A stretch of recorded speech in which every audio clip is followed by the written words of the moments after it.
ଜଣେ ବହୁତ ବଡ଼ ସାଧୁ ଥିଲେ, ଯିଏ ସର୍ବଦା ଭଗବାନଙ୍କ ସହ କଥା ହେଉଥିଲେ।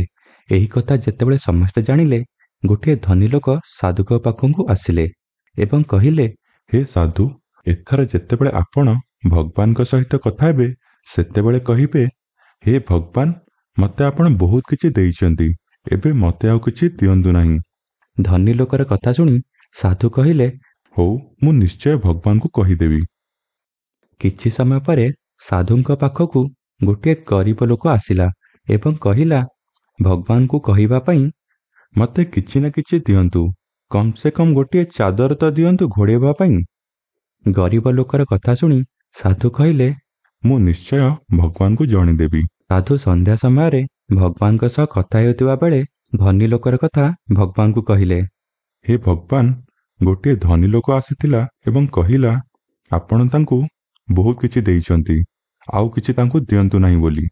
ଭଗବାନ କହିଲେ, ହଉ ଠିକ୍ ଅଛି, ସେ ଧନୀ ଲୋକକୁ କହିଦେବ ମୋତେ ପ୍ରତିଦିନ ଧନ୍ୟବାଦ ଜଣେଇବା ବନ୍ଦ କରିଦେବ।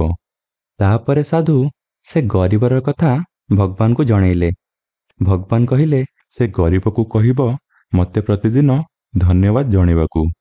ତା ପରଦିନ ସେ ଧନୀ ଲୋକ ଯେତେବେଳେ ସାଧୁଙ୍କ ପାଖକୁ ଆସିଲେ, ସାଧୁ କହିଲେ, ତୁମେ ସତରେ ଚାହୁଁଛ ତ ଭଗବାନ ତମକୁ ଆଉ କିଛି ଦିଅନ୍ତୁ ନାହିଁ ବୋଲି? ଧନୀ ଲୋକଟି କହିଲା, ହଁ, ମୁଁ ଚାହୁଁଛି ଭଗବାନ ମୋତେ ଆଉ କିଛି ଦିଅନ୍ତୁ ନାହିଁ ବୋଲି। ତାପରେ ସାଧୁ କହିଲେ, ହଉ, ତାହେଲେ ପ୍ରତିଦିନ ଭଗବାନଙ୍କୁ ଧନ୍ୟବାଦ ଜଣେଇବା ବନ୍ଦ କରିଦିଅ। ଏହା ଶୁଣି ତୁରନ୍ତ ହିଁ ମନା କରିଦେଲା। କହିଲା, ନାଇଁ, ଭଗବାନ ମୋତେ ବହୁତ କିଛି ଦେଇଛନ୍ତି, ମୁଁ ତାଙ୍କୁ କେମିତି ଧନ୍ୟବାଦ ଜଣେଇବି ନାହିଁ? ତାପରେ ସାଧୁ ସେ ଗରିବ ଲୋକଟିକୁ କହିଲେ, ତୁମେ ଯଦି ଭଗବାନଙ୍କ ଠାରୁ କିଛି ନା କିଛି ପାଇବାକୁ ଚାହୁଁଛ, ତାହେଲେ ପ୍ରତିଦିନ ଭଗବାନଙ୍କୁ ଧନ୍ୟବାଦ ଜଣାଅ। ଏହା ଶୁଣି ଗରିବ ଲୋକଟି କହିଲା, ଧନ୍ୟବାଦ ଜଣେଇବି, ହେଲେ କ'ଣ ପାଇଁ? କ'ଣ ଏଇ ଫଟା ଚାଦର ପାଇଁ? ତାପରେ ଅଚାନକ ପବନ ହେଲା ଆଉ ତା ଫଟା ଚାଦରଟି ଉଡ଼ିଗଲା। ବନ୍ଧୁ, ଭଗବାନ ଆମକୁ ସର୍ବଦା ଦେଖୁଛନ୍ତି। ସେ ଜାଣିଛନ୍ତି ଆମର ଆବଶ୍ୟକତା କ'ଣ ବୋଲି। ତେଣୁ ପ୍ରତିଦିନ ଭଗବାନଙ୍କୁ ଧନ୍ୟବାଦ ଜଣାଇବା ଦରକାର।